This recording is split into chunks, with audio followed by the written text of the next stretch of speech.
Assalamu alaikum viewers, welcome back to our channel Travel Basket. In today's blog we'll show you the local sports facilities in Souci, one of the Sydney's neighborhood. This facility is being provided by the Georges River Council. This is the home ground for Souci Football Club.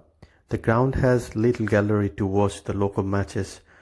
Whenever any match is held, everyone comes with their family to support the local sport. This is the reason why Australia has a very strong sporting culture.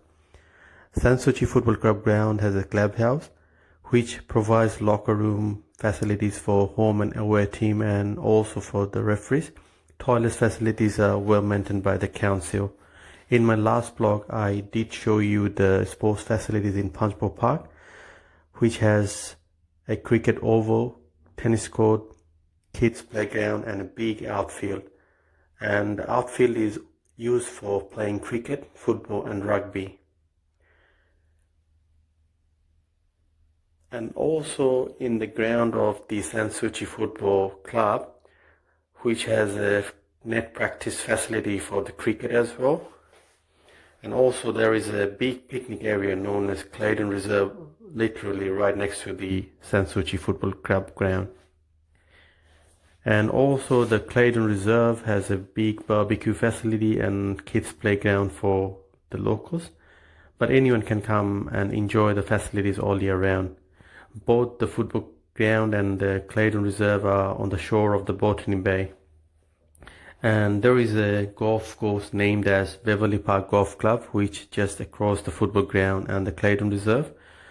Hope you enjoyed today's blog, and in coming days we'll come up with more of Sydney's local sports facilities and the tourist attractions. And let us know your thoughts and also what you like to see most. Please subscribe to our channel and stay tuned with Travel Basket. Thank you.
you.